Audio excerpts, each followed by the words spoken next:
ವಾಕ್ಯವನೆಲ್ಲ ಬೋಧನೆ ಕನ್ನಡಲಿ ಬೋಧಿಸುತ್ತ ಜನರ ವೇದಾಮತಿ ಕೆಡಿಸಿರುವ ಸಾಲು ನಿಜ ಗುಣಿಗೆ ಮಣಿಯುವೆನೋ ಸಾಲು ನಿಜ ಗುಣಿಗೆ ಮಣಿಯುವೆನೋ ನಿಜವನ್ನ ನಿಲ್ಲಿಸುವ ಶ್ರೀ ನಿಜ ಗುಣಿಯ ಗ್ರಂಥವನ್ನು ನಿಜವಾಗಿ ಹೇಳಿ ನಿಜದೋನ್ಮನ ಮೊಳಗಿಸುವ ಸುಜನರಿಗೆ ನಿತ್ಯ ನಮಿಸುವೆನೋ ಸುಜನರಿಗೆ ನಿತ್ಯ ನಮಿಸುವೆನೋ ಬದ್ಧ ಜೀವರಿಗೆಲ್ಲ ಅದ್ವೈತ ಬೋಧನೆ ಸುಂದರನಾಗಿ ಧೈರ್ಯ ಶ್ರೀ ಜಡಿಸಿದ್ದ ಸಿದ್ಧರುಡರಿಗೆ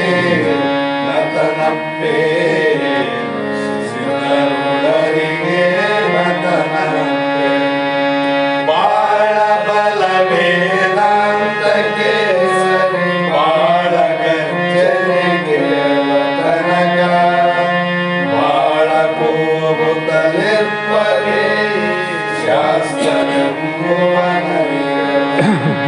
ಬಾಳ ಶಕ್ತಿಯ ಸಿಂಹಗರ್ಜನೆ ಬಾಳ ಕೇಳಿದ ಬಳಿಕ ಕೂಗವು ಬಾಳ ಕೇಳಲು ಬೇಕು ವೇದಾಂತೆಂಬ ಶಾಸ್ತ್ರವನ್ನು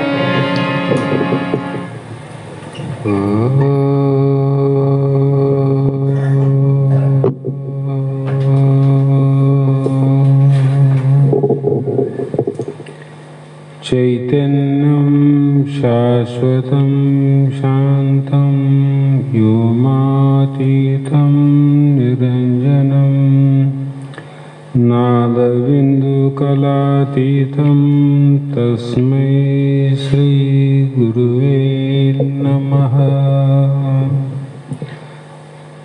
ಜಗದಾದಿ ಜಗದ್ಗುರು ಅದ್ವೈತ ಸಾರ್ವಭೌಮ ಭಕ್ತರ ಮುಕ್ತರ ಕಲ್ಪವೃಕ್ಷ ಕಾಮಧೇನು ಸದ್ಗುರು ಸಿದ್ಧಾರೂಢ ಮಹಾಸ್ವಾಮಿಗಳ ಶ್ರೀಪಾದ ಪದ್ಮಗಳಿಗೂ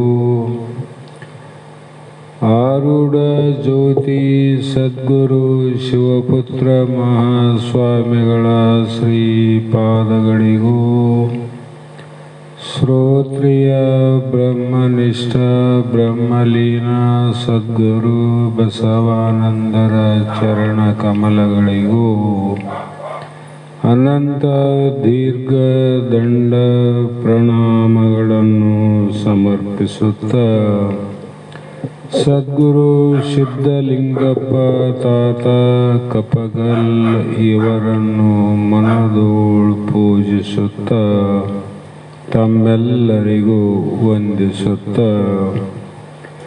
ಈ ದಿನ ಶ್ರೀಮದ್ ಭಗವದ್ಗೀತಾ ಎನ್ನುವ ಗ್ರಂಥದ 11ನೇ ಅಧ್ಯಾಯದ 8ನೆಯ ಶ್ಲೋಕ ಇಂದಿನ ಆಧಾರದ ವಿಷಯವಾಗಿದ್ದು, ನಿನ್ನೆ ದಿನ ಪರಮಾತ್ಮನಲ್ಲಿ ಜಗತ್ತು ಹೇಗಿದೆ ಅಂದರೆ ಸ್ವರೂಪದ ಒಂದು ಅಂಶದ ಭಾಗವಾಗಿದ್ದು ಆ ಭಾಗವೇ ನೀನಾಗಿದ್ದು ಆ ನಾನೇ ನೀನೇ ಅನ್ನುವಂಥ ಸ್ವರೂಪ ಸಾಕ್ಷಾತ್ಕಾರ ಆದಾಗ ನಿನಗೆ ಗೊತ್ತಾಗ್ತದ 3 ದೇಹಗಳಿಗೆ ಸಾಕ್ಷಿಯಾದ ಪರಮಾತ್ಮನೇ ನಾನಿದ್ದೇನೆ.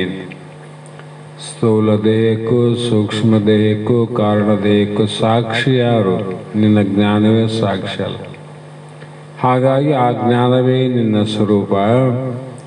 ಆದರೂ ಕೂಡ ಈ ಒಂದು 8ನೇ ಶ್ಲೋಕದಲ್ಲಿ ನ ತು ಮಾಂ ಶಕ್ಯಸೇ ದೃಷ್ಟಂ ಅನೇನ ಏವ ಸ್ವಚಕ್ಷುಷಾ ದಿವ್ಯಂ ದದಾಮಿ ತೇ ಚಕ್ಷು ಪಶ್ಯಮೇ ಯೋಗಂ ಐಶ್ವರ್ಯಂ ಅಂತ ಈ ಶ್ಲೋಕದಲ್ಲಿ ಅತ್ಯಂತ ಮಾರ್ಮಿಕವಾಗಿ ಜೀವಾತ್ಮನಿಗೆ ಪ್ರತಿಯೊಬ್ಬ ಜೀವಿಗಳಿಗೆ ಈ ಭೌತಿಕವಾದ ಈ ನೇತ್ರ ದೃಷ್ಟಿ ಏನದ, ಈ ದೃಷ್ಟಿಯಿಂದ ಪರಮೇಶ್ವರನ ವಿಶ್ವರೂಪವನ್ನು ನೋಡಲಾಗುವುದಿಲ್ಲ. ದೃಷ್ಟಿ ಎಲ್ಲರಿಗಾವಲ್ಲ. ಹಾಗಾಗಿ ಈ ದೃಷ್ಟಿಯನ್ನು ನೀನು ನೋಡಬೇಕು ಆಗಿದ್ದರೆ ನಿನಗೆ ನಾನೊಂದು ದಿವ್ಯ ದೃಷ್ಟಿಯನ್ನು ಕೊಡುತ್ತೇನೆ ಅರ್ಜುನ. ಅದರಿಂದ ನೀನು ಆ ಈಶ್ವರನ ರೂಪವನ್ನು ನೀನು ನೋಡಲಿಕ್ಕೆ ಬರ್ತದೆ ವಿನ ಈ ಅಜ್ಞಾನದ ಕಣ್ಣಿನಿಂದ. ಚರ್ಮಚಕ್ಷು ಅಂತಾರೆ.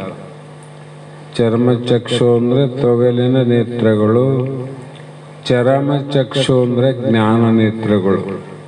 ಹಾಗಾಗಿ ಯಾರು ಇಂಥ ಜ್ಞಾನ ಚಕ್ಷುವಿನಿಂದ ಯಾರು ಆಗಲಿ ಅವರು ಪರಮೇಶ್ವರನ ಪೂರ್ಣ ಸ್ವರೂಪವನ್ನು ಪಡೆದು ಅದೇ ನಾನೆಂಬ, ನಾನೇ ಅದೇ ಎಂಬ ದೃಷ್ಟಿಯಿಂದ ನೋಡಿಕೊಳ್ಳಲಿಕ್ಕೆ ತಿಳಿದುಕೊಳ್ಳಲಿಕ್ಕೆ ಬರ್ತದೆ. ಚರ್ಮ ನೇತ್ರದಿಂದ ಪ್ರಾಕೃತವಾದ ಬುದ್ಧಿಯಿಂದ ಅಜ್ಞಾನ ದೃಷ್ಟಿಯಿಂದ ಯಾರೂ ಪರಮಾತ್ಮನನ್ನು ನೋಡಲಾರರು ಅಂದಾಗ ಇಲ್ಲಿ ದೃಷ್ಟಿಗಳಲ್ಲಿ ಪ್ರಕಾರ ಅವಂತ ಅರ್ಥ ಆಯ್ತು. ಬೇರೆ ಬೇರೆ ಪ್ರಕಾರ. ಅವೆಷ್ಟು ಪ್ರಕಾರ ಅಂದರೆ ಈ ಶಾಸ್ತ್ರದಲ್ಲಿ 3 ಪ್ರಕಾರ ಅಂತ ಬರೀತಾರೆ. ಇಲ್ಲಿ ಸಾಧಾರಣ ದೃಷ್ಟಿ ಬೇರೆ, ಸಮದೃಷ್ಟಿ ಬೇರೆ, ದಿವ್ಯ ದೃಷ್ಟಿ ಬೇರೆ. ನೋಡಿ, ದೃಷ್ಟಿಯಲ್ಲೇ 3 ಭಾಗ. ಅದಕ್ಕೆ ಅನುಭವ ನಮ್ಮ ಗುರುಗಳು ಹೇಳ್ತಿದ್ರು. ದೃಷ್ಟಿ ನಮಗೆ ಚರ್ಮ ಚಕ್ಷುವೆ ಜಗತ್ತನ್ನು ಭೌತಿಕವಾದದನ್ನು ನೋಡ್ತದೆ ಅಷ್ಟೇ, ಇದು ಬೇರೇನಿಲ್ಲ. ಆದರೂ ಕೂಡ ಒಳನೋಟ ಬೇರೆ, ಹೊರನೋಟ ಬೇರೆ, ನೇರವಾದ ನೋಟ ಬೇರೆ ಅಂತ. ಹಿಂಗೆ ನೋಡ್ರಿ, ಬಸವನ್ನ ನೋಡ್ಬೇಕಾದ್ರೆ ಒಳಗಣ್ಣಿನ ನೋಡ್ಬೇಕು, ಪೂಜಾರಿ ನೋಡ್ಬೇಕಾದ್ರೆ ಹೊರಗಣ್ಣಿನ ನೋಡ್ಬೇಕು, ಸೋಗಪ್ಪನ ನೋಡ್ಬೇಕಾದ್ರೆ ನೇರ ದೃಷ್ಟಿಯಿಂದ ನೋಡ್ಬೇಕು. ಆಗಿಲ್ರಿ. ಅದೇ ರೀತಿ ಜ್ಞಾನದಲ್ಲಿ ಸಾಧಾರಣ ದೃಷ್ಟಿ ಬೇರೆ, ಸಮದೃಷ್ಟಿ ಬೇರೆ, ದಿವ್ಯ ದೃಷ್ಟಿ ಬೇರೆ. ಸಾಧಾರಣ ದೃಷ್ಟಿಯಿಂದ ಏನಾಗ್ತದಂದ್ರೆ ಸರ್ವ ಜೀವರಿಗೂ ಸಹಜವಾಗಿ ಪ್ರಾಪ್ತವಾಗಿದೆ.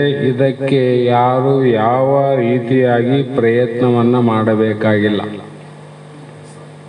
ಏನನ್ನು ಪ್ರಯತ್ನ ಮಾಡಿದನು, ಯಾರು ಪ್ರಯತ್ನ ಮಾಡಲಾರ್ದೆ ಸರ್ವರಿಗೂ ಈ ದೃಷ್ಟಿ ಬಂದದ. ಇದಕ್ಕೆ ಪ್ರಯತ್ನ ಬೇಕಾಗಿಲ್ಲ. ಈ ಸಹಜ ದೃಷ್ಟಿ, ಇದು ಯಥಾರ್ಥವಾದ ದೃಷ್ಟಿ, ಪ್ರಯತ್ನ ಏನು ಮಾಡೋದು ಬೇಕಾಗಿಲ್ಲ. ಇದರಿಂದ ಜಗತ್ತಿನ ಸರ್ವ ನಾಮರೂಪ ಸ್ಥೂಲ ಆಕಾರ ತೋರಿದರೂ ನಿಜ ಸ್ವರೂಪ ತಿಳಿಯಲಾರದು. ಭೌತಿಕವಾದ ಸ್ಥೂಲ ಶರೀರದ ನಾಮರೂಪ 84 ಲಕ್ಷ ಜೀವರಾಶಿಗಳು ನಾಮರೂಪ, ಅವುಗಳ ದೇಹವನ್ನು ನಾವೆಲ್ಲರೂ ಸಹಜವಾಗಿ ತಿಳಿತೀವಿ. ಇದಕ್ಕಾಗಿ ಯಾರು ಯಾವ ಪ್ರಯತ್ನ ಮಾಡಿಲ್ಲ, ಧ್ಯಾನ ಮಾಡಿಲ್ಲ, ಯೋಗ ಮಾಡಿಲ್ಲ, ಸಾಧನೆ ಮಾಡಿಲ್ಲ, ಗುರುವಿನ ಸಮೀಪ ಹೋಗಿ ಈ ದೃಷ್ಟಿಯನ್ನು ಯಾರು ಪಡ್ಕೊಂಡಿಲ್ಲ. ಸಹಜವಾಗಿ ಯಥಾರ್ಥವಾಗಿ ಎಲ್ಲರಿಗೂ ನೋಡಕ್ಕೆ ಬರ್ತದೆ. ಆದರೆ ಒಳಗಿನ ಈಶ್ವರನನ್ನು ಇವನು ನೋಡಲಿಕ್ಕೆ ಸಾಧ್ಯ ಇಲ್ಲ. ಯಾಕಂದರೆ ಇದು ಸಾಧಾರಣ ದೃಷ್ಟಿ ಅಂತ. ಅಥವಾ ಇನ್ನೊಂದು ಪ್ರಕಾರ, ಇದು ಒಂದು ವಿಧವಾದ ಕುರುಡತನ ಅಥವಾ ಅಂಧತ್ವ ದೃಷ್ಟಿ ಅಂತಾರೆ. ಕುರುಡತನ ಅಥವಾ ಅಂಧತ್ವ ಅಂದರೆ 2 ಒಂದೇ. ಯಾಕಂದರೆ ಧೃತರಾಷ್ಟ್ರನ ದೃಷ್ಟಿ ಗೂಗೆಯು ಪ್ರಸಿದ್ಧವಾಗಿರುವ ಸೂರ್ಯನ ಪ್ರಕಾಶವನ್ನು ನೋಡದಂತೆ ಈ ದೃಶ್ಯಗಳನ್ನು ಸ್ವಯಂ ಪ್ರಕಾಶನಾದ ತನ್ನ ಆತ್ಮನನ್ನು ನೋಡಲಾರ. ಭಗವಂತ ಪ್ರತ್ಯಕ್ಷವಾಗಿದ್ದರೂ ಕೂಡ ಧೃತರಾಷ್ಟ್ರ ಭಗವಂತ ಕೃಷ್ಣನನ್ನು ನೋಡಲಿಲ್ಲ.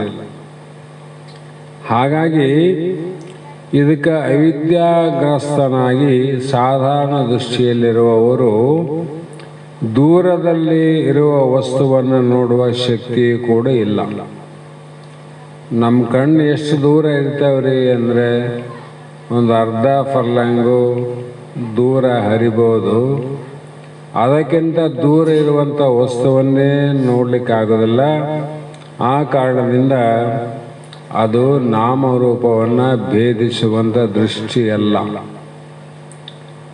ನಾಮರೂಪ ಭೇದಿಸುವುದು ಬೇರೆ, ಜೋಡಿಸುವುದು ಬೇರೆ. ನಾಮರೂಪವನ್ನು ಭೇದಿಸುವುದು ಕತ್ತರಿ, ಜೋಡಿಸುವುದು ಸೂಜಿ. ಸೂಜಿ ಜೋಡಿಸೋದಿಲ್ಲ, ಎರಡು ತುಂಡನ್ನು ಒಂದು ಮಾಡ್ತದೆ. ಕತ್ತರಿ ಒಂದು ಇದ್ದದ್ದನ್ನು ಎರಡು ಮಾಡಿ ನೋಡ್ತದೆ. ನೋಡ್ರಿ, ಇದಕ್ಕೇನಂದ್ರು ಸಾಧಾರಣ ದೃಷ್ಟಿ.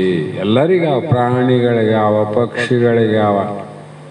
ಈ ದೃಷ್ಟಿಯಲ್ಲೇ ನಾವು ಪಶುಗಳಿಗಾವ. ಇನ್ನೊಂದು ಸಮದೃಷ್ಟಿ ಅಂತ ಅದಲ್ಲ ಎರಡನೇದ್ದು. ಈ ಸಮದೃಷ್ಟಿಯು ಜ್ಞಾನ ಅಭ್ಯಾಸದಿಂದ ದ್ವಂದ್ವ ಅತೀತವಾಗಿರುವ ಶಕ್ತಿ ಉಂಟಾಗುತ್ತದೆ. ಅದೇ ಸಮದೃಷ್ಟಿ.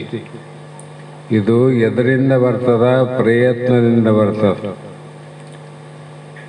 ಆ ಹಿಂದಿನ ದೃಷ್ಟಿ ಏನದಲ್ಲ, ಪ್ರಯತ್ನ ಇಲ್ಲ ಬಂದದ್ದು. ಇದು ಪ್ರಯತ್ನ ಮಾಡಿದಾಗ ಬರ್ತಕ್ಕಂಥದ್ದು. ಅದು ಜ್ಞಾನ ಅಭ್ಯಾಸದಿಂದ ಅನೇಕದಲ್ಲಿ ಏಕವನ್ನು ತೋರಿಸಬಲ್ಲದು. ಇದೇನು ಮಾಡ್ತದ? ಅನೇಕದಲ್ಲಿ ಏಕ. ಅನೇಕ ಅಂದ್ರೇನು? 14 ಲೋಕ ಅನೇಕ. 14 ಲೋಕದಲ್ಲಿ ಇರುವಂಥ ಜೀವಿಗಳು ಅನೇಕ. 14 ಲೋಕದಲ್ಲಿರುವಂಥ ಭೋಗಗಳು ಅನೇಕ. ಅದರಲ್ಲಿ ಏಕ ತೋರಿಸೋದು ನೋಡ್ರಿ. ಏಕ. ಅನೇಕ ದೇಶಗಳಿಗೆ ಆಕಾಶ ಏಕವಾಗಿದ್ದಂಗೆ ಇಲ್ಲಿ ನಾಮರೂಪದ ಮರೆಯಲ್ಲಿ ಅಡಗಿರುವ ನಾಮರೂಪಕ್ಕೆ ವಿಲಕ್ಷಣವಾದ ಆತ್ಮನನ್ನು ನೋಡಬಲ್ಲದು. ಇದು ಜ್ಞಾನ ಅಭ್ಯಾಸದಿಂದ ಸಮದೃಷ್ಟಿ ಬಂದಾಗ. ಛೇದನ ಮಾಡಿ ಹೋಗಿ ನೋಡ್ಬೇಕಲ್ಲ. ಯಾವುದು ಅಜ್ಞಾನ ಅವಿದ್ಯೆ ಅನ್ನುವಂಥದ್ದಾದಲ್ಲ, ಅದರ ಛೇದನ ಮಾಡಿ ಒಳಗೋಗಿ ನೋಡ್ಬೇಕು. ಹಾಗಾಗಿ ಇದಕ್ಕೆ ಇನ್ನೊಂದು ರೀತಿಯಿಂದ ಸಮದೃಷ್ಟಿ ಅಂತಾರೆ, ಅಥವಾ ವಿವೇಕ ದೃಷ್ಟಿ ಅಂತ ಕರೀತಾರೆ. ಆತ್ಮನಾತ್ಮ ವಿಚಾರ. ಆತ್ಮನಾತ್ಮ ವಿಚಾರ ಮಾಡಕ್ಕೆ ಬಂದದ್ದು ನಮ್ಗೆ ಯಾವಾಗ? ಜ್ಞಾನವನ್ನು ಪಡೆಯಬೇಕಂತ ಇಚ್ಛೆ ಉಂಟಾಗ ಜ್ಞಾನದ ಬಲದಿಂದ ಬಂದದಿಲ್ಲಿ. ಪ್ರತಿಯೊಂದು ವಸ್ತುವಿನ ವಿವೇಕದಿಂದ ನೋಡುವಂಥ ಸಾಮರ್ಥ್ಯ, ಶಕ್ತಿ ಬಂದದ್ದು. ಅದೇ ರೀತಿಯಾಗಿ ಇದು ಪ್ರಾಣಿ ಮಾತ್ರದಲ್ಲಿ ಪರಮೇಶ್ವರನನ್ನು ತೋರಿಸಿ ಅವನನ್ನು ಭಜಿಸಲು ಪ್ರೇರಿಸುವುದು. ಅವನಿಗೆ ಪರಮೇಶ್ವರನ ದೂರನಲ್ಲ. ಅವನಿಗೆ ಪಶು ಪಕ್ಷಿ ಪ್ರಾಣಿಗಳಲ್ಲಿ ಕೂಡ ನಾಮರೂಪವನ್ನು ಭೇದಿಸಿ ಇದರೊಳಗೆ ಒಂದು ಆತ್ಮ ಆದಂತ ಅದನ್ನು ಪೂಜಿಸುವಂಥ ಶಕ್ತಿ ಸಾಮರ್ಥ್ಯ ಬರ್ತದಿಲ್ಲ. ಹಾಗಾಗಿ ಅವನು ಆತ್ಮವತ್ ಸರ್ವಭೂತಾನಿ. ಆತ್ಮವತ್ ಅಂದರೆ ಸರ್ವಭೂತಾನಿ, ಎಲ್ಲ ಭೂತಾದಿ ಶರೀರಗಳ ಜೀವಿಗಳಲ್ಲಿ ಆತ್ಮ ಅನ್ನೋದು ಇದ್ದಾನೆ ಅಂತ ಗೊತ್ತಾಯ್ತು ನೋಡಿ. ಅಲ್ಲೇನದ? ಆತ್ಮನೇ ಇದೆ ಅಂತ. ಇದಕ್ಕೆ ಇಂಥ ದೃಷ್ಟಿ ಉಳ್ಳವನೇ ಪರಮಯೋಗಿ ಅಂದರು, ವಿವೇಕ ದೃಷ್ಟಿ ಉಳ್ಳವನಂದರು, ಸಮದೃಷ್ಟಿ ಅಂದರು ಕೂಡ ಅದು ಒಂದೇ. ಹಾಗಾಗಿ ಆ ದೃಷ್ಟಿಯುಳ್ಳವನು ತನ್ನಲ್ಲಿ ಮಾತ್ರವಲ್ಲ, ಪಂಡಿತರು, ಮೂರ್ಖರು, ಚಾಂಡಾಲರು, ಆನೆ, ಗೋ ಮೊದಲಾದವುಗಳಲ್ಲಿ ಆತ್ಮ ದರ್ಶನ ಮಾಡಿಕೊಳ್ಳುತ್ತಾನೆ. ಅಲ್ಲಿ ಆನೆ ನೋಡಂಗಿಲ್ಲ, ಆತ್ಮ ನೋಡ್ತಾನೆ. ಆಕಳ ನೋಡಂಗಿಲ್ಲ, ಆತ್ಮ ನೋಡ್ತಾನೆ. ಚಾಂಡಾಲ ನೋಡಂಗಿಲ್ಲ, ಆತ್ಮ ನೋಡ್ತಾನೆ. ಪಂಡಿತನ ನೋಡಂಗಿಲ್ಲ, ಆತ್ಮನನ್ನ ನೋಡ್ತಾನೆ. ಯಾಕಂದ್ರೆ ಆ ಜ್ಞಾನ ದೃಷ್ಟಿ ಪಡ್ಕೊಂಡನಂತ ಅವನು, ಬೇರೆಯವ್ರಿಗೆ ಸಾಧ್ಯ ಇಲ್ಲ. ಹೀಗಾಗಿ ಅವನು ಸರ್ವರೊಂದಿಗೆ ಧರ್ಮ ಅನುಸಾರವಾದ ವ್ಯವಹಾರವನ್ನು ಮಾಡ್ತಾನೆ. ಎಲ್ಲರಲ್ಲಿ ಧರ್ಮಾನುಸಾರವಾಗಿ, ಅವನು ಬ್ರಾಹ್ಮಣ ಇರಲಿ, ಶೂದ್ರನಿರಲಿ, ಕ್ಷತ್ರಿಯನಿರಲಿ, ವೈಶ್ಯನಿರಲಿ, ಅವನು ಯಾವ ಅನುಸಾರ ಜ್ಞಾನದ ಅನುಸಾರವಾಗಿ ವ್ಯವಹಾರ ಮಾಡ್ತಾನೆ. ಅದಕ್ಕೆ ಎಲ್ಲರಿಗೂ ಅವರು ಬೇಕಾಗಿರ್ತಾರೆ ನೋಡ್ರಿ. ಯಾವುದನ್ನು ತುಚ್ಛ ಮಾಡಿ ನಿಂದೆ ಮಾಡಕ್ಕೆ ಹೋಗಲ್ಲ. ಅಲ್ಲೆಲ್ಲ ಸತ್ಯವನ್ನು ನೋಡಿ ತಿಳಿಯುವ ಪ್ರಯತ್ನ ಮಾಡ್ತಾನೆ. ಇನ್ನು ಯಾವ ವ್ಯಾಜ್ಯನೂ ಇಲ್ಲ, ಯಾವ ಜಗಳನೂ ಇಲ್ಲ. ಅದಕ್ಕಾಗಿ ಮಹಾತ್ಮರು ಯಾರ ಜೊತೆ ಅವರು ವೈಷಮ್ಯಕ್ಕೆ ಗುರಿಯಾಗೋದಿಲ್ಲ. ತಮ್ಮ ಪಾಡಿಗೆ ತಾವು ನೋಡ್ತಾ ಹೋಗ್ತಾರೆ. ಹೀಗೆ ಅವರು ಬಹಳಷ್ಟು ಪ್ರಯತ್ನ ಮಾಡಿ ಸಮದೃಷ್ಟಿ, ವಿವೇಕ ದೃಷ್ಟಿ ಉಳ್ಳಂಥ ಜ್ಞಾನ ಸಾಧನೆಯಿಂದ ಪಡೆದಂಥ ವ್ಯಕ್ತಿ ಯಾರಿಗೂ ನೋವನ್ನು ಉಂಟು ಮಾಡದಂತೆ ಎಚ್ಚರಿಕೆಯನ್ನು ವಹಿಸ್ತಾರೆ. ಅವರು ನಾವು ಮಾಡುವ ಕಾರ್ಯ ಇವ್ರಿಗೇನನ್ನು ಮಾಡಿದ್ರೆ ಇನ್ನೊಬ್ಬರಿಗೆ ನೋವು ಆಗಬಾರ್ದು, ಇವರಿಗೇನು ಮಾಡಿದ್ರು ಕೂಡ ಇನ್ನೊಬ್ಬನಿಗೆ ನೋವು ಆಗಬಾರ್ದು ಅಂತ ಆದಷ್ಟು ಸಮದೃಷ್ಟಿಯಿಂದ ನೋಡೋ ಪ್ರಯತ್ನ ಮಾಡ್ತಾರೆ. ಅದಕ್ಕೆ ಸಮಸ್ತ ಪಾಪಗಳು ಅವನಲ್ಲಿ ಭಸ್ಮವಾಗುತ್ತವೆ. ಪಾಪ ಇರ್ತವೆ. ಯಾಕಂದರೆ ಸಮಸ್ತ ಪಾಪ ಜ್ಞಾನಾಗ್ನಿ ಸರ್ವ ಭಸ್ಮ ಕುರುತೇವ್ ಅರ್ಜುನ. ಅವನೆಲ್ಲ ಪಾಪಗಳು ನಾಶ ಆಗ್ಯಾವ. ಕಾಮ ಕ್ರೋಧಾದಿಗಳು ಅವನ ಮುಂದೆ ಸುಳಿಯಲಾರವು. ಅವನಿಗೆ ತನ್ನ ಸ್ವರೂಪದ ವಿಸ್ಮೃತಿ ಉಂಟಾಗಲಾರದು. ತನ್ನ ಸ್ವರೂಪದ ಏನು ತಿಳ್ಕೊಂಡ ಸ್ಮೃತಿ ಆಗ್ಯದಲ್ಲ, ಮತ್ತು ಎಂದಿಗೂ ವಿಸ್ಮೃತಿ ಆಗೋದಿಲ್ಲ ನೋಡ್ರಿ, ಗಟ್ಟಿಯಾಗಿ ಕುಂತಿರ್ತದ. ಹಾಗಾಗಿ ಇನ್ನು ಮೂರನೇ ದಿವ್ಯ ದೃಷ್ಟಿ ಅಂದ್ರೆ ಏನು? ದಿವ್ಯ ದೃಷ್ಟಿಯು ಸರ್ವಶ್ರೇಷ್ಠವಾದ ವಿಶುದ್ಧವಾದ ಆತ್ಮದೃಷ್ಟಿ. ನೇರವಾಗಿ ಇದು ಶ್ರೇಷ್ಠವಾದದ್ದು ಯಾವುದು? ಆತ್ಮಲ. ಆತ್ಮನ ದೃಷ್ಟಿ ದಿವ್ಯ ದೃಷ್ಟಿ. ತನ್ನ ಸ್ವರೂಪವನ್ನು ಹುಡುಕಬೇಕಾದ ಅಗತ್ಯವಿಲ್ಲ ಅವನಿಗೆ. ಯಾರಿಗೆ ದಿವ್ಯ ದೃಷ್ಟಿ ಉಳ್ಳವನಿಗೆ ಸ್ವರೂಪವನ್ನು ಹುಡುಕುವ ಅಗತ್ಯವಿಲ್ಲ. ಯಾಕಂದರೆ ವಿವೇಕದಿಂದ ಆತ್ಮನಾತ್ಮರನ್ನು ವಿಭಜನೆ ಕೂಡ ಮಾಡಬೇಕಾಗಿಲ್ಲ. ಸಮದೃಷ್ಟಿ ಉಳ್ಳವನು ವಿಭಜನೆ ಮಾಡಬೇಕಲ್ಲ, ಆತ್ಮ ಯಾವುದು ಅನಾತ್ಮ ಯಾವುದು. ಈ ದಿವ್ಯ ದೃಷ್ಟಿ ಉಳ್ಳವನಿಗೆ ಅದನ್ನು ಮಾಡೋ ಅವಶ್ಯಕತೆ ಇಲ್ಲ. ಯಾಕಂದರೆ ಅವನದು ಹಾಲನ್ನು ನೀರನ್ನು ಬೇರ್ಪಡಿಸುವ ಹಂಸ ದೃಷ್ಟಿಯಲ್ಲ. ಹಂಸ ಪಕ್ಷಿ ವಿಶೇಷವಾಗಿ ಒಂದು ಜ್ಞಾನ ಅದ. ಹಾಲಿನಲ್ಲಿ ನೀರನ್ನು ಕಲಿಸಿದಾಗ ನಾವು ಹಾಲಿನಿಂದ ನೀರನ್ನು ತೆಗಿಬೇಕಾದ್ರೆ ಏನೇನೋ ಪ್ರಯತ್ನ ಮಾಡಬೇಕು. ಆದರೂ ಕೂಡ ಎಲ್ಲ ನೀರನ್ನು ತೆಗಿಲಿಕ್ಕೆ ಸಾಧ್ಯ ಇಲ್ಲ. ಹಾಲಿನಲ್ಲಿ ಕಲಿತ ನೀರನ್ನು ಸ್ವಲ್ಪ ಆದರೂ ಉಳ್ಕಂತವ್ರು. ಅದರ ಹಂಸ ಪಕ್ಷಿಗೆ ಅದೇನು ಮಾಡಬೇಕಾಗಿಲ್ಲ, ಕಾಸೋದು ಬೇಕಾಗಿಲ್ಲ, ಸೋಸೋದು ಬೇಕಾಗಿಲ್ಲ, ಏನು ಮಾಡೋದು ಬೇಕಾಗಿಲ್ಲ. ಬಟ್ಟಲಲ್ಲಿ ಹಾಲಲ್ಲಿ ಕಲಿತ ನೀರಿನಿಂದ ಕಲಿತಂಥ ಹಾಲನ್ನಿಟ್ಟಾಗ ತನ್ನ ಕೊಕ್ಕನ್ನು ಆ ಬಟ್ಟಲಲ್ಲಿ ಹಾಕಿದಾಗ ನೀರನ್ನು ಬೇರ್ಪಡಿಸಿ ಹಾಲಷ್ಟೇ ಕುಡಿತದ. ಏನೋ ಪ್ರಯತ್ನ ಮಾಡೋದನ್ನದು? ಏನು ಪ್ರಯತ್ನ ಮಾಡಲ್ಲ. ಅದ್ರಾಗ ಏನಾದ ಅಂತ ನೋಡೋಕೋಗಲಿಲ್ಲ. ಅದಕ್ಕೆ ಅಗತ್ಯವೇ ಇಲ್ಲ ಅಂತ, ಅಂಥ ಶಕ್ತಿ ಅದ. ಹಾಗಾಗಿ ಪರಮ ಹಂಸ ದೃಷ್ಟಿ ಇವನಿಗೆ ಯಾವುದನ್ನು ಬೇರ್ಪಡಿಸುವ ಅಗತ್ಯನೂ ಇಲ್ಲ, ಮತ್ತು ಅದನ್ನು ಹುಡುಕುವಂಥ ಪ್ರಮೇಯನೂ ಇಲ್ಲ. ಇದು ಯಾಕಂದರೆ ಅನೇಕ ಜನ್ಮದ ಉತ್ತಮ ಸಂಸ್ಕಾರದ ಫಲದಿಂದ ಬಂದದ. ಈ ಜ್ಞಾನ ದೃಢಪರೋಕ್ಷ ಜ್ಞಾನ ದೃಷ್ಟಿ ಒಂದು ಜನ್ಮದಲ್ಲಿ ಬರೋದಲ್ಲ ಅಂತಾರೆ ಮಹಾತ್ಮರು. ಅನೇಕ ಜನ್ಮದ ಫಲದಿಂದ ಆಯ್ತು ರೀ. ಅವರು ಜನ್ಮಾಂತರ ಫಲ ಅದಲ್ಲ, ಅಲ್ಲಿ ಮುಗಿತಿ ಏನಂದರೆ ಮತ್ತೆ ಸದ್ಗುರುಗಳ ಅನುಗ್ರಹದಿಂದ ಈ ಎರಡರಿಂದ ಉಂಟಾದ ಜ್ಞಾನ ದೃಷ್ಟಿಯೇ ದಿವ್ಯ ದೃಷ್ಟಿ ಅಂತ ಕರೀತಾರೆ. ಭಗವಂತ ಹೇಳ್ತಾನೆ ಅರ್ಜುನಗ, ಈ ವಿಶ್ವರೂಪವನ್ನು ನೀನು ನೋಡಬೇಕು, ಕಾಣಬೇಕು ಅಂದೆಲ್ಲ. ಅದನ್ನು ಕಾಣಬೇಕು, ನೋಡಬೇಕು ಅಂದರೆ ಅದಕ್ಕೆ ಯಾವ ದೃಷ್ಟಿ ಬೇಕು ಅಂದರೆ ದಿವ್ಯ ದೃಷ್ಟಿ ಬೇಕಾಗಿದೆ.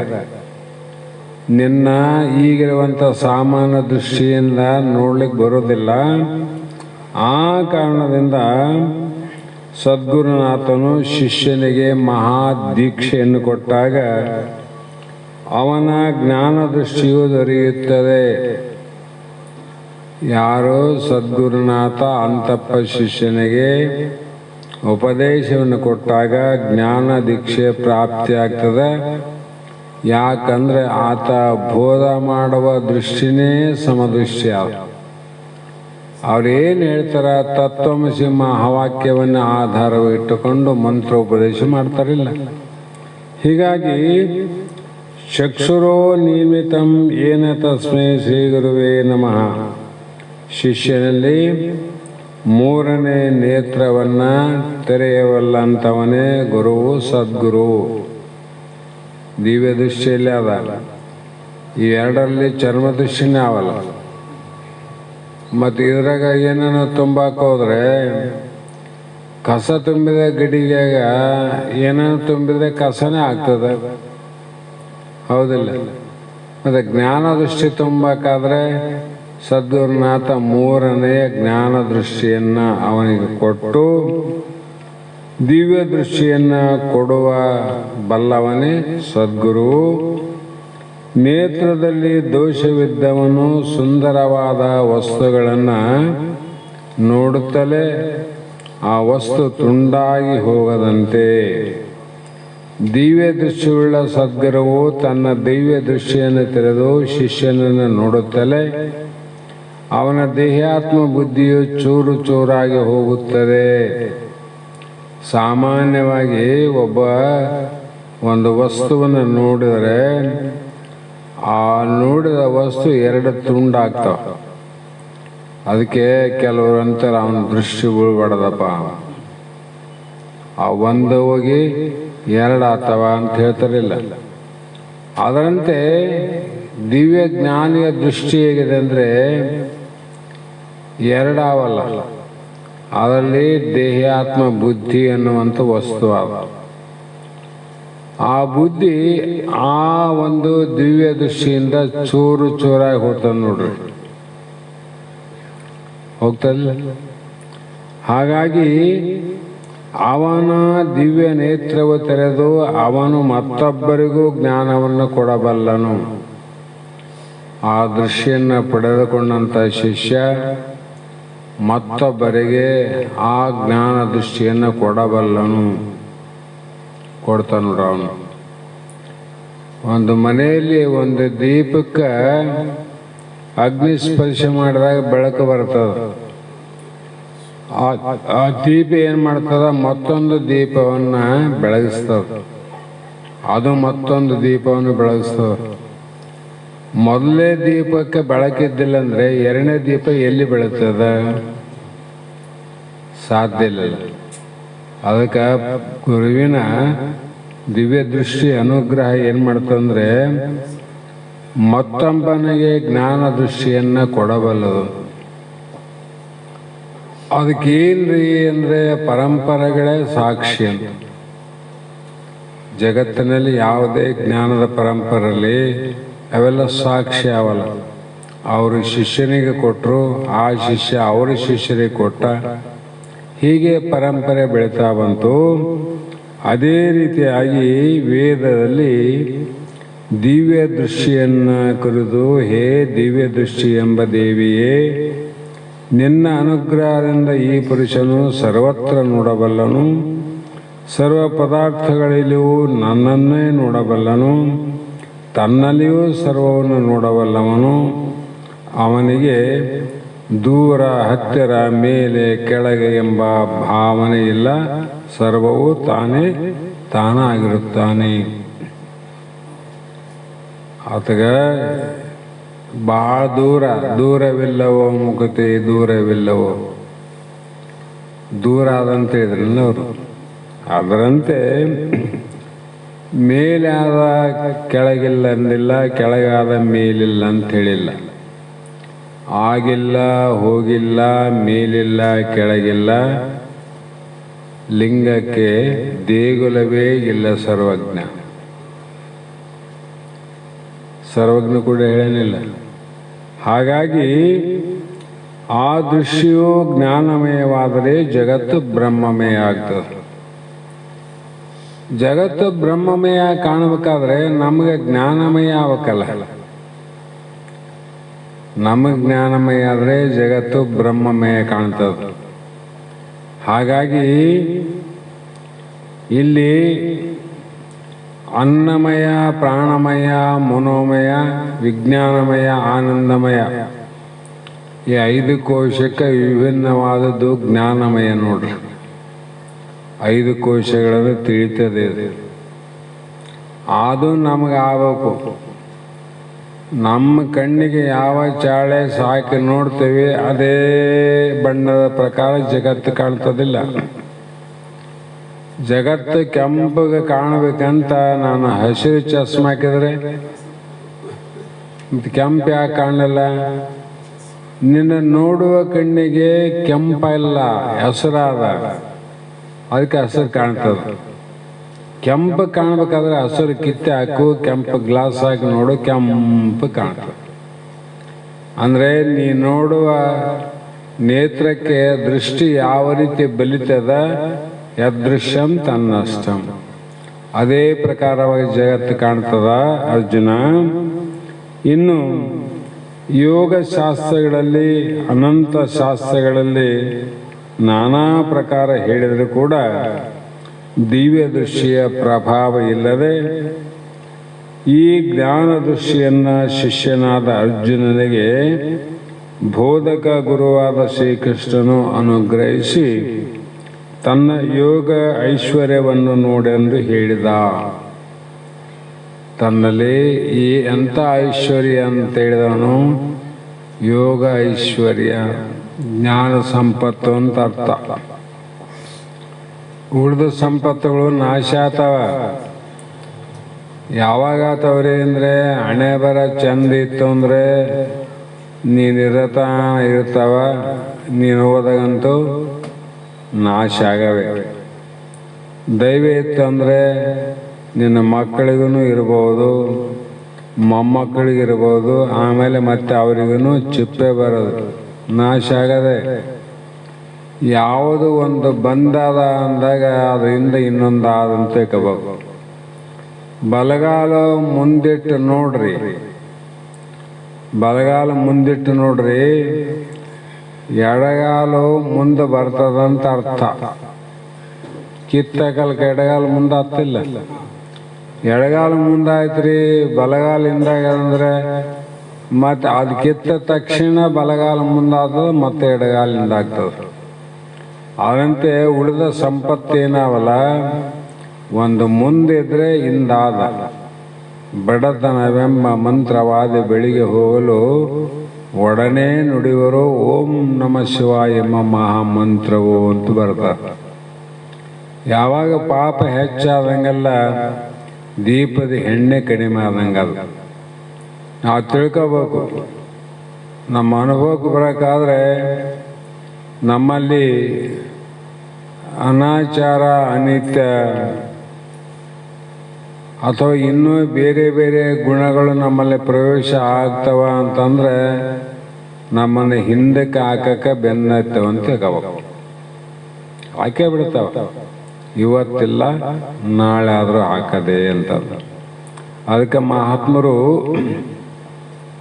ಕೇಡು ಬರುವ ಕಾಲಕ್ಕೆ ಕೂಡಿತು ದುರ್ಬುದ್ಧಿ ಅಂತ. ನಮ್ಮ ಮನುಷ್ಯನ ನಾವು ನೋಡ್ಕೋಬೇಕು, ಮಂದಿ ಹೇಳಬಾರ್ದು. ಈ ಶಾಸ್ತ್ರದ ಮಾತುಗಳು ನಮ್ಮಲ್ಲೇ ನಾವು ನಿನ್ನಲ್ಲೇ ನೀನು ತಿಳ್ಕೊ, ನಿನ್ನಲ್ಲೇ ನೀನು ಹುಡುಕೋ ಅಂತಾರೆ ಅವರು.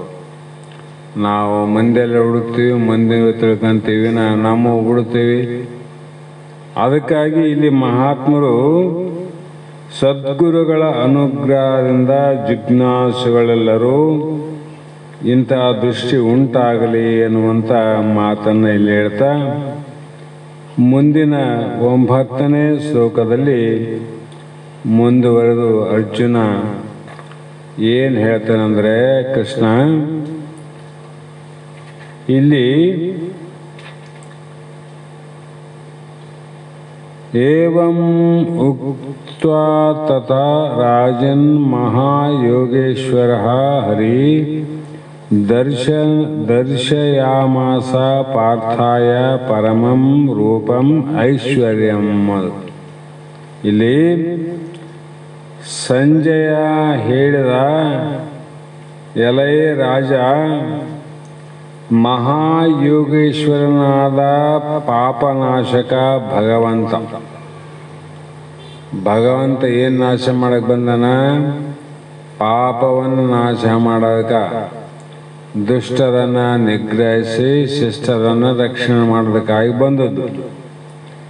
ಈ ರೀತಿ ಹೇಳಿದ ನಂತರ ಅರ್ಜುನನಿಗೆ ಅಲೌಕಿಕವಾದ ಐಶ್ವರ್ಯಯುಕ್ತ ದಿವ್ಯ ಸ್ವರೂಪವನ್ನು ತೋರಿಸಬೇಕಾಗಿರಲ್ಲ. ಆ ಕಾರಣಕ್ಕಾಗಿ ಸದ್ಗುರುಗಳಾದ ವ್ಯಾಸ ಋಷಿಯ ಅನುಗ್ರಹದಿಂದ ಸಮಸ್ತ ಇಂದ್ರಿಯಗಳನ್ನು ಸೌಮ್ಯಕ ರೀತಿಯಿಂದ ಜಯಿಸಿ ದೂರದೃಷ್ಟಿಯನ್ನು, ದೂರ ಶ್ರವಣ ಶಕ್ತಿಯನ್ನು ಪಡೆದುಕೊಂಡವನು ಈ ಶಕ್ತಿಯಿಂದಲೇ ಹಸ್ತಿನಾಪುರದಲ್ಲಿ ಇದ್ದು ಕುರುಕ್ಷೇತ್ರ ರಣರಂಗದಲ್ಲಿ ನಡೆದ ಶ್ರೀಕೃಷ್ಣ ಭಗವಂತನ ಉಪದೇಶವನ್ನು ಕೇಳಿ ಅವನು ತೋರಿಸುವ ವಿಶ್ವರೂಪವನ್ನು ಪ್ರತ್ಯಕ್ಷವಾಗಿ ನೋಡಿ ಧೃತರಾಷ್ಟ್ರನಿಗೆ ಎದ್ದಕ್ಕೆ ಎದ್ದಂತೆ ತಿಳಿಸುವಂಥ ಸಾಮರ್ಥ್ಯ ಬಂದದ್ಯಾರಿಗೆಂದು ಸಂಜಯ. ಪ್ರಾರಂಭದ ಅಲ್ಲಿ ನಡೆದಲ್ಲ, ಅಲ್ಲಿ ಏನು ನಡೆದದ ಅದು ನನಗೆ ಹೇಳು ಅನ್ನೋದಕ್ಕೆ ಇಷ್ಟೆಲ್ಲ ನಡೆದಾಗ. ಕಾರಣ ಏನಂದರೆ, ಆತ ಯಾರು ಸಂಜಯ್ ಅಂದರೆ ಸದ್ಗುರುಗಳಾದ ವ್ಯಾಸ ಮಹರ್ಷಿಯ ಶಿಷ್ಯನಾಗಿ ಅವರ ಅನುಗ್ರಹವನ್ನು ಪಡೆದುಕೊಂಡು ಅನೇಕ ದೃಷ್ಟಿಗಳನ್ನು ಪಡೆದು ದೂರ ಶಕ್ತಿಯನ್ನು, ದೂರದಲ್ಲಿ ನಡೆಯುವಂಥ ಶ್ರವಣ ಶಕ್ತಿಯನ್ನು, ದೂರದಲ್ಲೇ ಆಡುವ ಮಾತುಗಳನ್ನು, ದೂರದಲ್ಲೇ ನಡೆಯುವುದನ್ನು ಸಮೀಪದಲ್ಲೇ ನೋಡುವ ದೃಷ್ಟಿಯನ್ನು ಪಡೆದುಕೊಂಡ ಕಾರಣಕ್ಕಾಗಿ ಅರಮನೆಯಲ್ಲೇ ಕುಂತಂಥ ಧೃತರಾಷ್ಟ್ರನ ಮುಂದೆ ಸಂಜಯ ದೂರದ ಎಲ್ಲೋ ಕುರುಕ್ಷೇತ್ರದಲ್ಲಿ ನಡೆದಂಥ ಸಾರಾಂಶ ಎಲ್ಲ ಹೇಳಕ್ಕೆ ಬಂತು ನೋಡ್ರಿ. ಹಾಗಾಗಿ ಇಲ್ಲಿ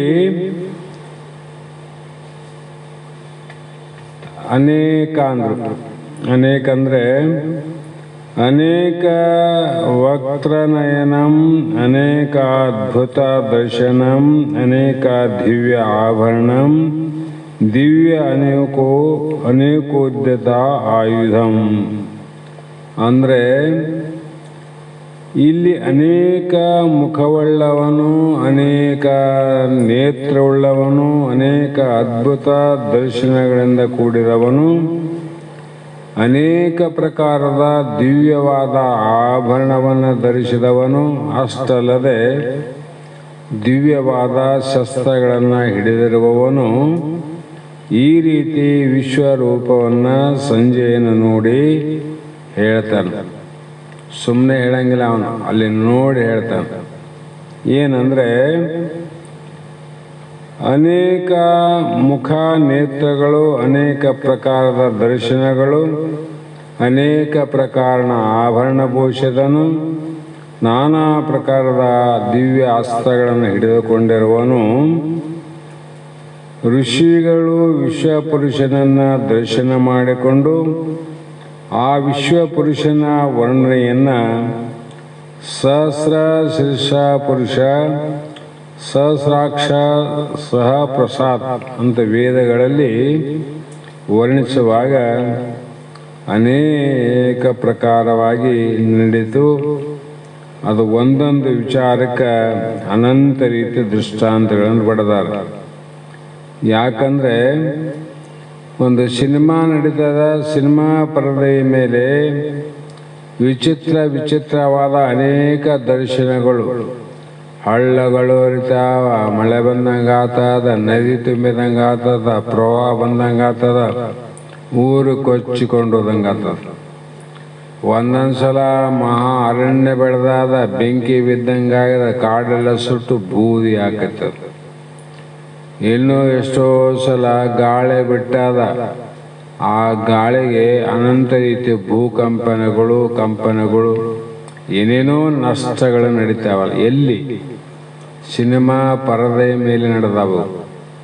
ಅದೇ ಪ್ರಕಾರವಾಗಿ ದಿವ್ಯ ದೃಷ್ಟಿಯನ್ನು ಪಡೆದುಕೊಂಡವನ ದೃಷ್ಟಿಯಲ್ಲಿ ಜಗತ್ತಿನ ಪ್ರತಿ ಪದಾರ್ಥವು ಆಶ್ಚರ್ಯಮಯವೇ. ಅದು ಸಿನಿಮಾ ನೋಡಿ ಆಫ್ ಆದಗಳೇ ನಿಮ್ಗೆ ಆಶ್ಚರ್ಯ ಆಗ್ತದಿಲ್ಲ? ಹೆಂಗಿದು ಪರದ ಹೆಂಗೆ ಅದ, ಬೆಂಕಿ ಎತ್ತಿದಾಗ ಅದು ಸುಟ್ಟಿಲ್ಲ, ಮಳೆ ಬಂದಾಗ ಅದು ತೋದಿಲ್ಲ, ಗಾಳಿ ಬಂದಾಗ ಹರಿದೋಗಿಲ್ಲ. ಮತ್ತು ಇಷ್ಟೆಲ್ಲ ದೃಶ್ಯಗಳು ನಾನಾ ಆಶ್ಚರ್ಯಕರವಾಗಿ ತೋರ್ತವಲ್ಲ, ಆಶ್ಚರ್ಯ ಅಲ್ಲ ಇದು? ಅದೇ ರೀತಿಯಾಗಿ ಜಗತ್ತು ಅನ್ನೋದೊಂದು ಪರದೆ ಅಂತಿಲ್ಲಿ, ಸಿನಿಮಾ ಪರದೆ. ಅದರಲ್ಲಿ ನಾನಾ ಪ್ರಕಾರದ ಪ್ರಾಣಿ, ಪಕ್ಷಿ, ಮನುಷ್ಯ, ಅನಂತ ಕ್ರಿಯೆ, ಕರ್ಮ ಏನಾದರೂ ನಡೀತಾರೆ ನೋಡ್ರಿ. ನಡೆದರೂ ಕೂಡ ನೋಡುವ ಕಣ್ಣುಳ್ಳವನು ಜಗತ್ತಿನ ಸ್ವರೂಪವನ್ನು ನೋಡಿ ಆನಂದದಿಂದ ತನ್ಮಯನಾಗ್ತಾನೆ. ನೋಡುವ ದೃಷ್ಟಿ ಇರಬೇಕಲ್ಲ, ಅಲ್ಲಿ ನೋಡುವುದು ಏನದ, ಮೂಲ ಆಧಾರವಾದದ್ದು, ಆಶ್ರಯವಾದದ್ದು ಬಿಳಿ ಪದರೆ ಅಷ್ಟೇ, ಹೌದಿಲ್ಲ? ಆ ಪರದೆಯ ಮೇಲೆ ಏನು ನಡೀತದ, ನಡೆದ ಸಿನಿಮಾವನ್ನು ನೋಡಿ ಸಿನಿಮಾದಿಂದ ಆನಂದವನ್ನು ಪಡ್ಕೊಂಡವಿನ ಅದನ್ನು ನೋಡಕ್ಕೆ ಹೋಗಲ್ಲ ಅವನು.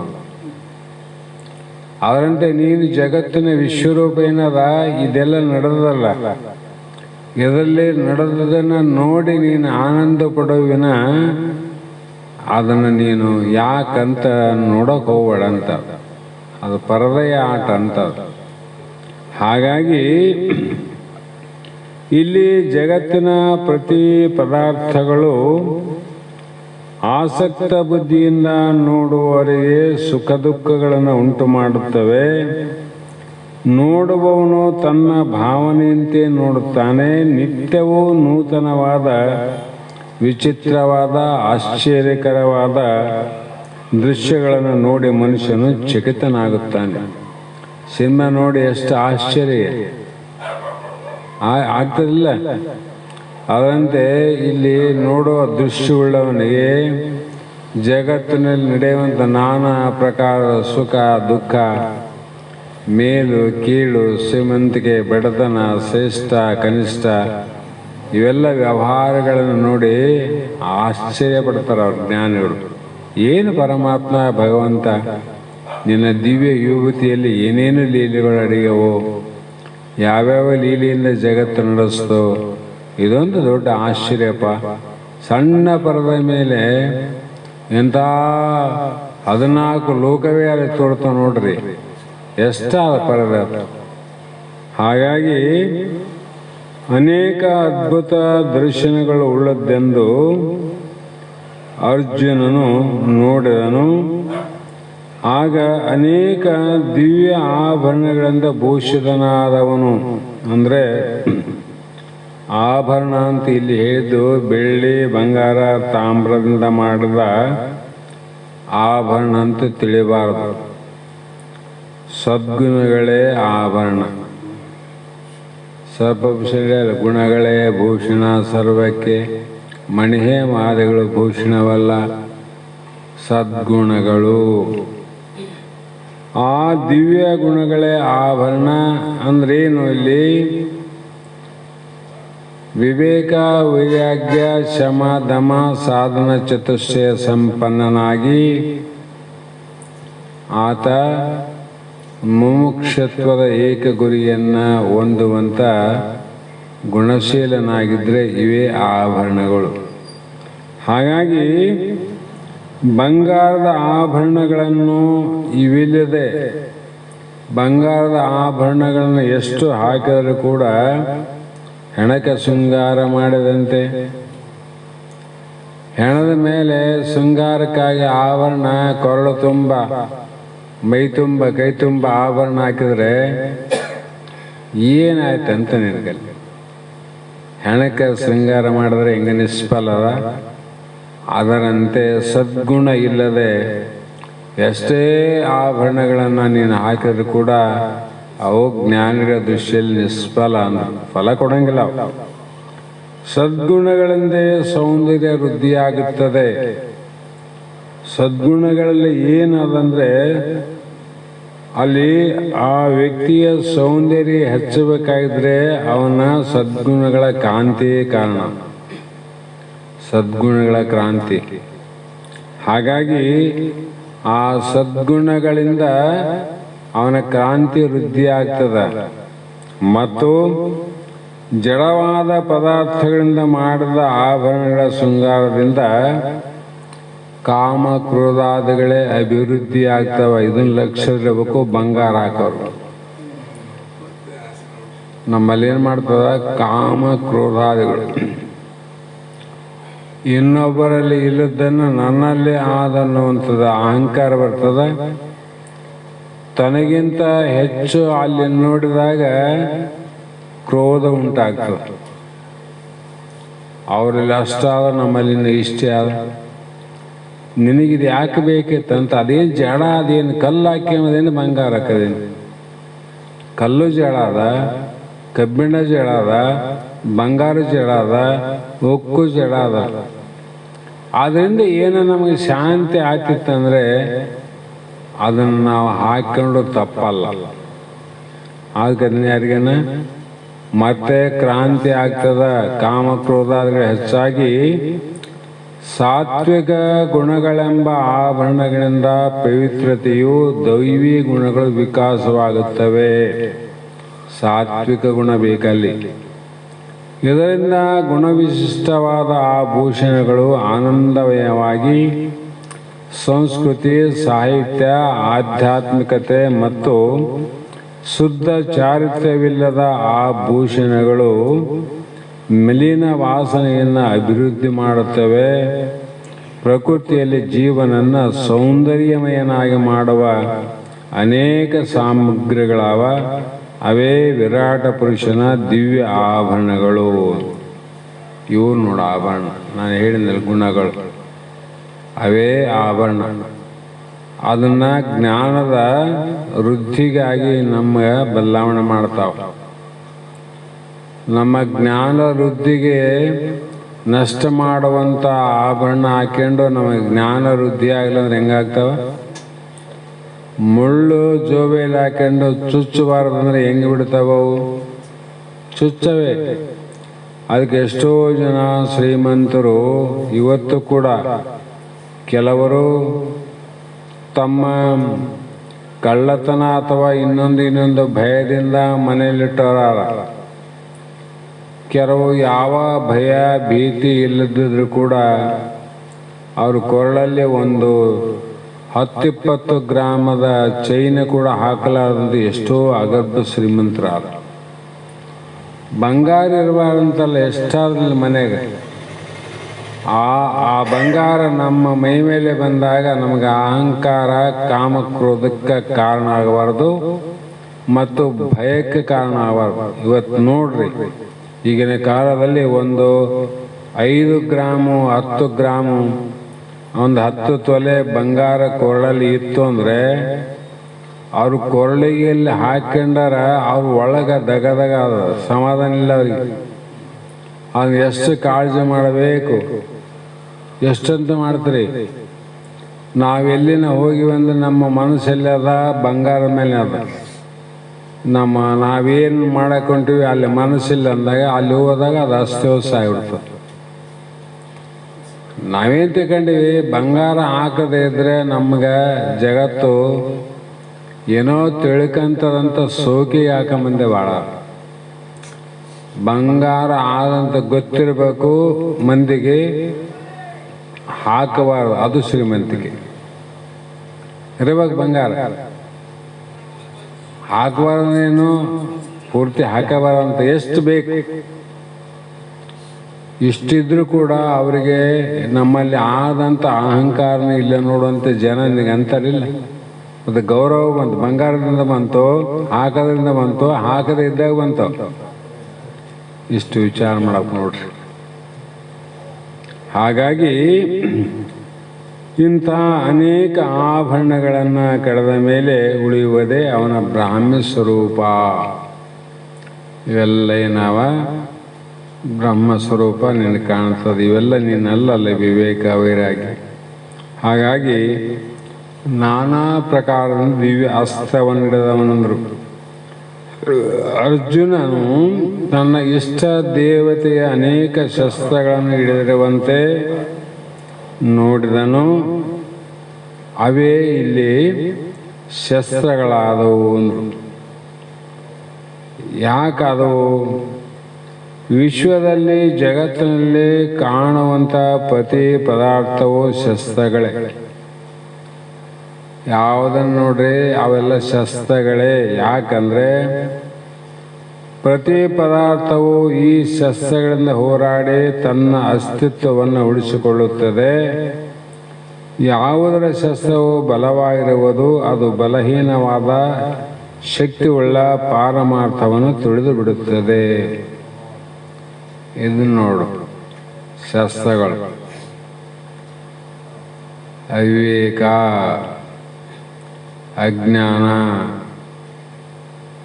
ಕಾಮ, ಕ್ರೋಧ, ಲೋಭ, ಮೋಹ ಇವೆಲ್ಲ ಏನವ? ಇವು ಅಸ್ತ್ರಗಳೇ.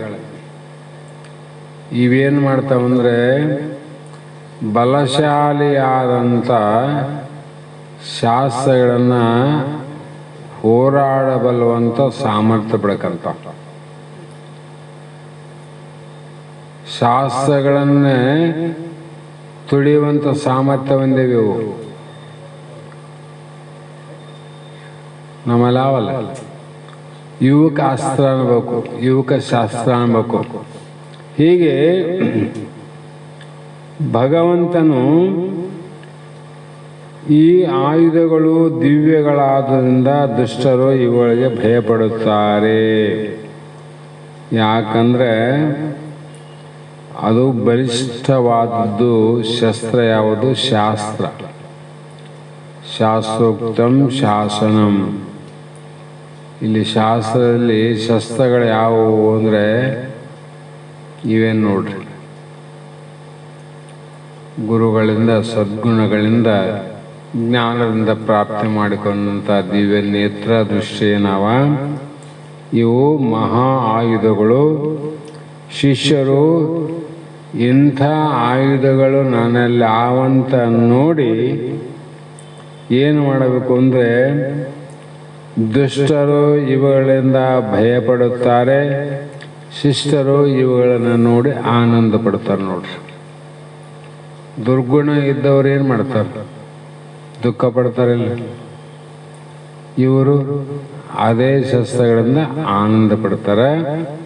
ಹಾಗಾಗಿ ಪರಶಿವನ ಕೈಯಲ್ಲಿ ಇರುವ ತ್ರಿಶೂಲವು, ಮಹಾವಿಷ್ಣುವಿನ ಕೈಯಲ್ಲಿರುವ ಚಕ್ರ ಮತ್ತು ಗದೆಯು, ಶ್ರೀರಾಮನ ಕೈಯಲ್ಲಿರುವ ಕೋದಂಡವು, ಶ್ರೀಕೃಷ್ಣನ ಕೈಯಲ್ಲಿರುವ ಸುದರ್ಶನ ಚಕ್ರವು ದುಷ್ಟ ನಿಗ್ರಹ ಶಿಷ್ಟ ಪರಿಪಾಲನೆಗಾಗಿ ವಿನಃ ಸ್ವಾರ್ಥ ಸಾಧನೆಗಾಗಿ ಅಲ್ಲ.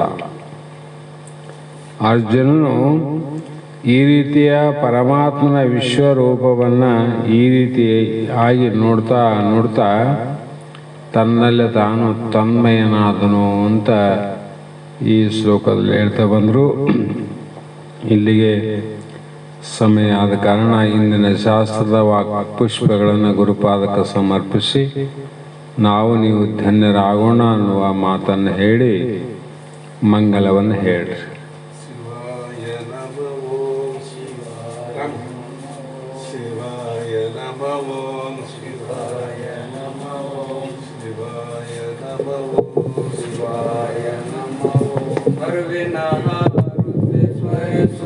ಬೆಳಗಿರಿ ವರ ಗುರು ರಾಜನಿಗೆ ಜನರ ತಾಪವಾರಿಸಿದ ಗುರು ಶಿವ ಪುತ್ರನಿಗೆ ಅರವಿನ ಆರತಿ ಸ್ಮರಿಸುತ್ತ ಬೆಳಗಿರೆ ವರ ಗುರು ರಾಜನಿಗೆ ಧರಣಿಯ ಜನರ ತಾಪವಾರಿಸಿದ ಗುರು ಶಿವ ಪುತ್ರನಿಗೆ ನಿತ್ಯ ನಿರಂಜನ ನಿರುಪಮನಾದ ಅದ್ವೈತಾಚಾರ್ಯರಿಗೆ ಸದ್ವತ್ವಂ ಸದ್ವಿಕ್ತಿಲೆ ತಿಳಪಿದ ಸತ್ಯ ಆನಂದನಿಗೆ ಗರಗದ ಶ್ರೀ ಗುರು ಮಡಿವಾಳೆ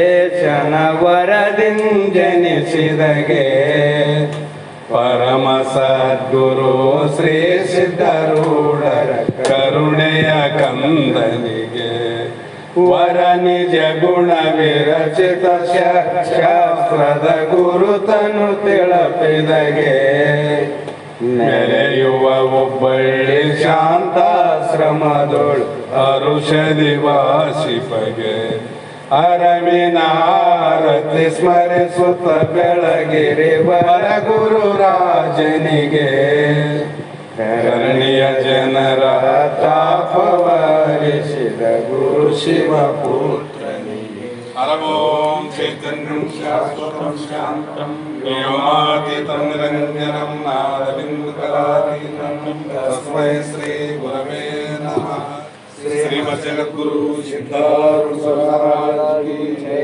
श्री सद्गुरु शिवपुत्र स्वामी महाराज की जय।